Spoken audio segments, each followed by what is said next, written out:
Hello student, welcome to my YouTube channel. I hope आप सभी अच्छे होंगे। प्रीवियस लेक्चर में हमने बात करी थी कि रेडिएशन क्वांटिटीज़ क्या होती है, ठीक है। यानी हमने उसमें पढ़ा था एक्टिविटी क्या होती है, उसकी यूनिट्स वगैरह क्या होती है। आज हम पढ़ेंगे एक्सपोजर क्या होता है रेडिएशन क्वांटिटीज़ के अंदर, ठीक है। तो देखो क्या होता है कि आपके माइंड में एक ही आप बात याद रखना, ठीक है, कि बादल से मतलब ऊपर से क्या आ रही है, बारिश आ रही है और कहाँ पे जाकर इंटरेक्ट कर रही है, सीधा अपनी ज़मीन जो एयर है वहाँ पे आके इंटरेक्ट कर रही है, ठीक है। तो ये है, ऐसे ही क्या होता है, रेडियो एक्टिव सोर्स है, ठीक है। और वो क्या करता है, जैसे ही रेडिएशन को इमिट करेगा, तो रेडिएशन को जैसे इमिट करेगा वो किसके साथ इंटरेक्ट करेगी, जाके एयर हवा के साथ इंटरेक्ट करेगी। तो उस इंटरेक्शन को हम क्या बोलेंगे, एक्सपोजर, ठीक है। देखो क्या होता है, अब हवा के आसपास क्या होता है, एटम, ठीक है। हवा में क्या होता है, एटम। अगर हम एक एटम की बात करें तो एक एटम का स्ट्रक्चर कैसे होता है, इस तरह से होता है कि न्यूक्लियस होता है पहले, न्यूक्लियस में क्या होता है, प्रोटॉन, और उसके चारों ओर कौन चक्कर लगाते हैं, इलेक्ट्रॉन, ठीक है। अब जैसे ही रेडिएशन इस एटम पे गिरेगी, है ना, तो ये रेडिएशन क्या करती है, इस एटम को ब्रेक करती है, ठीक है। और ब्रेक करती है तो ये एटम पूरा टूट जाता है, ठीक है। और हमें क्या मिलती है, एक इलेक्ट्रॉन मिलता है और एक प्रोटॉन मिलता है। यानी नेगेटिव चार्ज एंड पॉजिटिव, यानी नेगेटिव और पॉजिटिव क्या प्रोड्यूस करते हैं, चार्ज। यानी जो रेडियो एक्टिव है, ठीक, यानी सॉरी, रेडियो एक्टिव सोर्स जो रेडिएशन निकाल रही है, ठीक है, यानी जो रेडिएशन आ रही है ना, और चार्ज प्रोड्यूस कर रही है, ठीक है, तो उसको हम क्या बोलेंगे, एक्सपोजर बोलेंगे, ठीक है। तो इसकी हम क्या डेफिनेशन बना सकते हैं, इसका एक फॉर्मूला भी होता है, इसको हम डिनोट करते हैं एक्स से, ठीक है। इसका फॉर्मूला क्या होता है, एक्स इक्वल्स टू, एक्स यानी exposure, D Q by D M. मैंने आपको बताया था डी क्या होता है, प्रीवियस लेक्चर में मैंने आपको बताया था कि डी यानी बहुत छोटी जो माइन्यूट चीज़ होती है उसको हम डी करके लिखते हैं, ठीक है। पहले हम क्या लिखते थे, अगर डेल्टा आ गया, ठीक है, तो यानी दोनों के वैल्यू में बहुत अंतर है, ठीक है, डिफरेंस है, बड़ा डिफरेंस है। और अगर छोटा है, ठीक है, यानी छोटी वैल्यू है, तो हम क्या लिखेंगे, डेल। और उससे भी छोटी वैल्यू है तो हम क्या लिखेंगे, डी, ठीक है। तो डेल्टा, डेल और डी, ठीक है। तो हमारे क्या बहुत छोटा है, तो इसलिए क्या है, क्यू क्या है, चार्ज है यहाँ पे, ठीक है। तो टोटल चार्ज कितना प्रोड्यूस हो रहा है, ठीक है, टोटल चार्ज कितना प्रोड्यूस हो रहा है, यानी डी क्यू, जो कि प्रोड्यूस हो रहा है किसके अंदर, in the small mass of air. यानी छोटे से जो एयर है उसका जो छोटा सा मास है उसके अंदर कितना चार्ज क्या हो रहा है, प्रोड्यूस हो रहा है, उसको हम क्या बोलेंगे, एक्सपोजर। तो आप डेफिनेशन बना सकते हो कि एक्सपोजर इज द रेशियो, यानी एक रेशियो है ऑफ द टोटल चार्ज का, ऑफ द टोटल चार्ज, यानी डी क्यू प्रोड्यूस हो रहा है, produce in the small mass of air, ठीक है। छोटे जो एयर का जो छोटा सा मास है उसके अंदर क्या हो रहा है, प्रोड्यूस हो रहा है, ठीक है। अब बात करते हैं कि देखो, एक तो चार्ज जो होता है ना, जैसे हमारा नेगेटिव और पॉजिटिव है, ठीक है, तो चार्ज प्रोड्यूस हो रहा है एयर के अंदर, तो हम क्या करते हैं, इसकी एक ही वैल्यू है ना, इस चार्ज की वैल्यू हम एक ही रखते हैं, ठीक है, एक ही मान लेते हैं, या तो पॉजिटिव पॉजिटिव हो या नेगेटिव नेगेटिव हो, ठीक है। तो जो चार्ज का जो साइन है वो हम एक ही लेते हैं, ठीक है। तो अब क्या होता है ना, जैसे मान लो ये है हमारा वॉल्यूम, किसका, एयर का, इतना सा हमने वॉल्यूम ले लिया एयर का, वॉल्यूम ऑफ एयर, ठीक है। अब जैसे ही क्या आ रही, रेडिएशन आएगी, तो ये क्या करेगी, एटम्स जो होंगे इसके अंदर उसको क्या करेगी, तोड़ेगी, और हमें क्या देगा, पॉजिटिव मिलेगा, नेगेटिव मिलेगा, पॉजिटिव मिलेगा, negative, positive, negative, positive, negative, इस तरह से, ठीक है। अब जैसे ही रेडिएशन आई तो ये जो नेगेटिव है, एटम में क्या होगा, पॉजिटिव नेगेटिव, जैसे ही रेडिएशन आई तो ये एटम क्या सॉरी ये जो इलेक्ट्रॉन है वो क्या चल जाता है, बाहर चल जाता है, ठीक है। जैसे हमें क्या मिले, जैसे ही रेडिएशन आई तो ये ब्रेक हो गया और इलेक्ट्रॉन बाहर चले गए, ठीक है।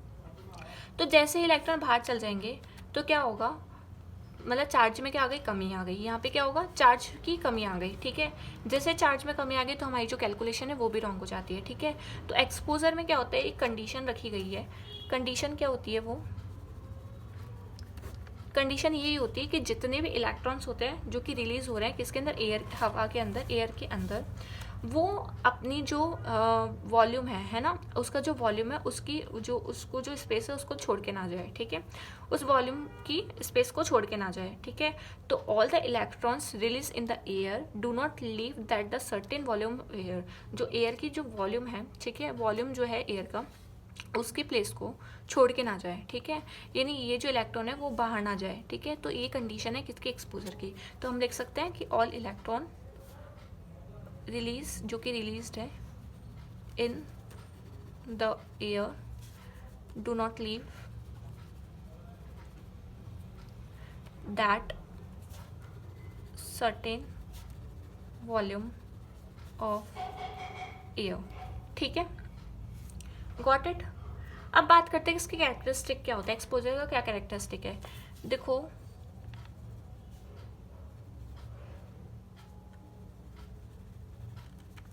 ठीक है, कैरेक्टरिस्टिक ये है कि एक्सपोजर जो है किस पे डिपेंड करता है, सोर्स पे डिपेंड करता है।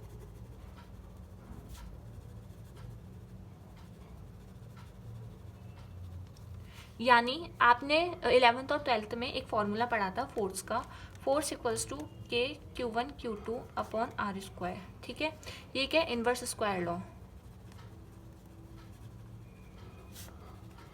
ठीक है, तो सोर्स किस पे डिपेंड, वो सॉरी एक्सपोजर किस पे डिपेंड करता है, सोर्स पे। यानी जैसे जैसे रेडिएशन की क्या होगी, रेडिएशन सोर्स की क्या होगी, डिस्टेंस बढ़ती जाएगी, वैसे वैसे एक्सपोजर जो है कम होता जाएगा। सेम वैसे अगर आपने फॉर्मूला पढ़ा हो कि फोर्स अगर हम इंक्रीज कर रहे हैं तो उसकी डिस्टेंस धीरे धीरे कम होती जाती है। ठीक है, फोर्स जैसे इंक्रीज करेंगे तो डिस्टेंस में कम होती जाएगी।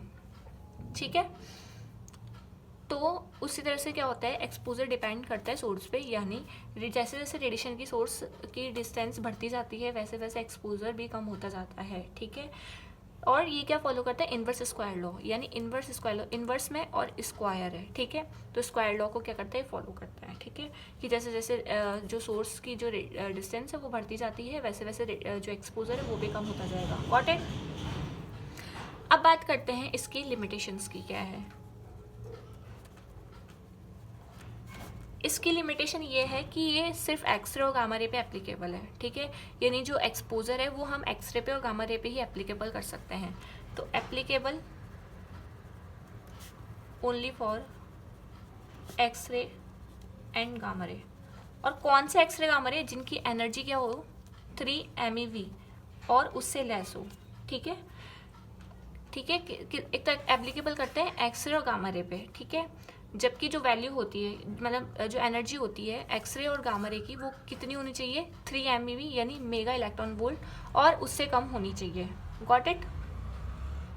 ठीक है, अब बात करते हैं हम कि हमें एक्सपोजर की जरूरत क्यों पड़ी, क्या यूज़ पड़ा हमें एक्सपोजर का। ठीक है, हमने क्या पढ़ा, कंडीशन देख ली, कैरेक्टरिस्टिक देख ली, लिमिटेशन देख ली। अब हम देखते हैं कि एक्सपोजर की हमें जरूरत क्यों पड़ी। एक्सपोजर की हमें इसलिए जरूरत पड़ी क्योंकि हमें एक्सरे मशीन का आउटपुट निकालने के लिए, ठीक है, इसको एक्सपोजर को यूज़ किया जाता है। ठीक है, तो हम इसको यूज़ में लिखते हैं कि क्यों, to get the output of x-ray machine. X-ray machine का हमें आउटपुट निकालना है तो हमें किसकी ज़रूरत पड़ेगी, एक्सपोजर की ज़रूरत पड़ेगी, इसलिए हमें एक्सपोजर की नीड है। ठीक है, तो यूज़ क्या होता है, to get the output of the x-ray machine. ठीक है, अब बात करते हैं इसकी यूनिट्स की। ठीक है, इसकी कौन कौन सी यूनिट्स होती है। ठीक है, पहले एसआई यूनिट कूलाम पर केजी होती है। इस फॉर्मूले को देख लो आप, इस फॉर्मूले में क्या है, ये जो चार्ज है, ठीक है, जो प्रोड्यूस हो रहा है एयर के अंदर, वो क्या हो सकता है, या पॉजिटिव हो सकता है या नेगेटिव हो सकता है। मैंने आपको बताया एक ही मान लो आप, है ना, एक तो या फिर पॉजिटिव मान लो या नेगेटिव मान लो। ठीक है, तो जो चार्ज प्रोड्यूस हो रहा है एयर के अंदर वो तो DQ क्या है, चार्ज जो कि प्रोड्यूस हो रहा है एयर के अंदर, जो कि साइन क्या है, आइदर यूनिफॉर्म साइन है, या पॉजिटिव मान लो या नेगेटिव मान लो। ठीक है, और DM क्या है, मास ऑफ द एयर। ठीक है, ये याद रखना आप, इस फॉर्मूले के आप इधर लिख सकते हो कि where DQ equals to charge produce in the air either positive and negative, और DM क्या होता है, equals to mass of the air. Got it. अब इस फॉर्मूले के देखो, अगर आपने इसको यूनिट्स में कन्वर्ट करा है, 11th 12th आपने सबने पढ़ी है। ठीक है, सभी PCB कोई PCM से है। ठीक है, तो DQ यानी चार्ज होता है, तो DQ यानी चार्ज की क्या यूनिट होती है, कूलाम होती है। ठीक है, ठीक है, और DM यानी मास की क्या होती है, ऐसे यूनिट क्या होती है, kg, किलोग्राम। तो ऐसे ही सेम यही है, ऐसे यूनिट क्या होती है, K पर C कूलाम पर kg। ठीक है,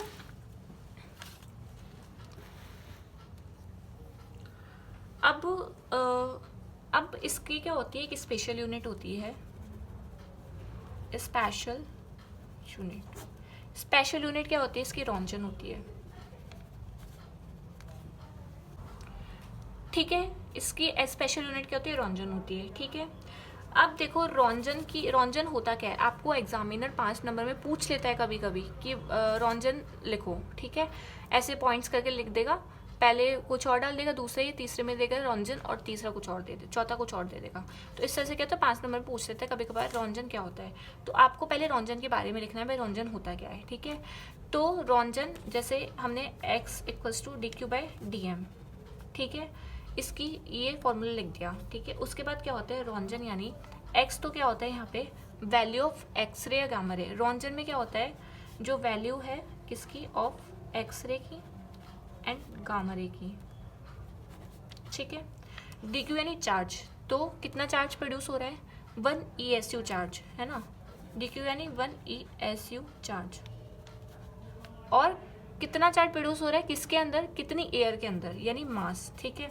तो कितनी एयर में हो रहा है, 0.001293 ग्राम एयर, उसको हम क्या बोलेंगे, रॉन्जन, ठीक है। तो हम इसकी बना सकते हैं आसानी से डेफिनेशन कि value of x ray and gamma ray which can produce या which can generate a charge of 1 ESU, ठीक है, इन द 0.001293 ग्राम एयर, ठीक है, उसको हम क्या बोलेंगे, रॉन्जन। यानी एक्सरे गामा रे की वो वैल्यू जो कि क्या करती है, जनरेट करती है चार्ज को, कितना चार्ज, 1 ESU चार्ज, किसके अंदर, कितने एयर के अंदर, 0.001293 ग्राम एयर के अंदर, उसको हम क्या बोलेंगे, रॉन्जन बोलेंगे।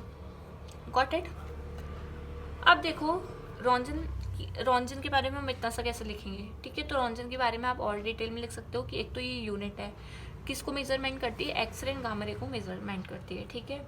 और यूनिट किसकी, रेडिएशन एक्सपोजर की यूनिट है, तो हम लिख सकते हैं unit of the radiation exposure, ठीक है।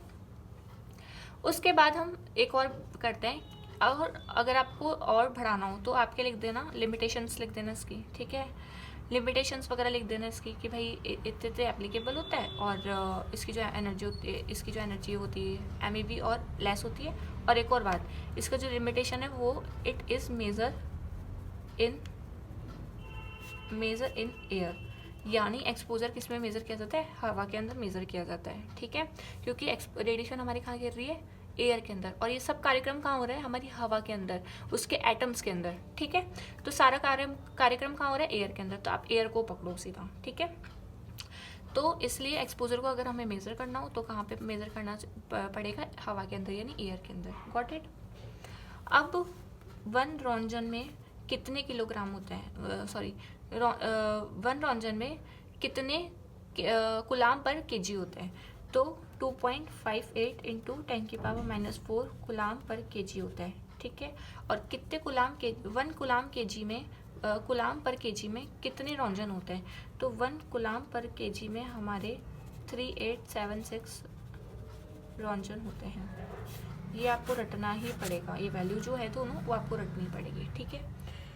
तो इस तरह से आपका क्या हो गया, पूरा एक्सपोजर हो गया। एक्सपोजर में भी बात छुपी हुई है, क्या छुपी है, EXPOSURE।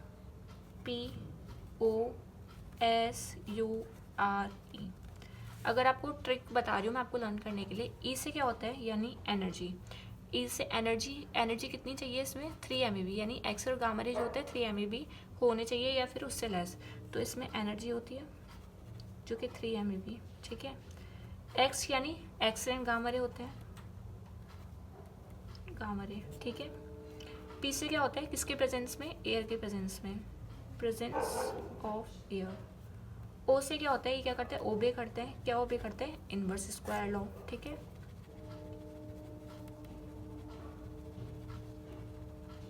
ठीक है। और एस यानी ये किस पे डिपेंड करता है, एक्सपोजर सोर्स पे, तो डिपेंड ऑन सोर्स। यूनिट क्या होती है इसकी, रॉन्जन होती है, ठीक है।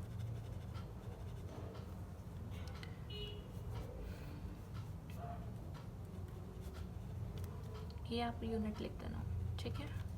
और ई से क्या होता है, एक्सपोजर पूरा, ठीक है। तो इस तरह से क्या होता है, ये आपके इसमें भी एक्सपोजर के अंदर में बहुत सारी चीज़ें छुपी हुई है, तो आप इसको ट्रिक से ऐसे लर्न कर सकते हो, ठीक है। अगर आप भूल भी जाते हो तो इसमें क्या क्या होता है, ठीक है। तो इस तरह से आपका क्या होता है, ये एक्सपोजर लेक्चर खत्म होता है। नेक्स्ट टॉपिक में हम ये बात करेंगे, नेक्स्ट लेक्चर में हम ये बात करेंगे कि कर्मा क्या होता है, ठीक है। तो thank you for watching my video. अगर आपको ये वीडियो पसंद आए तो लाइक करें, सब्सक्राइब करें एंड कमेंट करें, ठीक है। और अगर आपको इसके नोट्स चाहिए तो मैंने कम्युनिटी में पोस्ट कर रखे, वहाँ से विजिट कर लीजिएगा, ठीक है। तो थैंक यू, बाय बाय।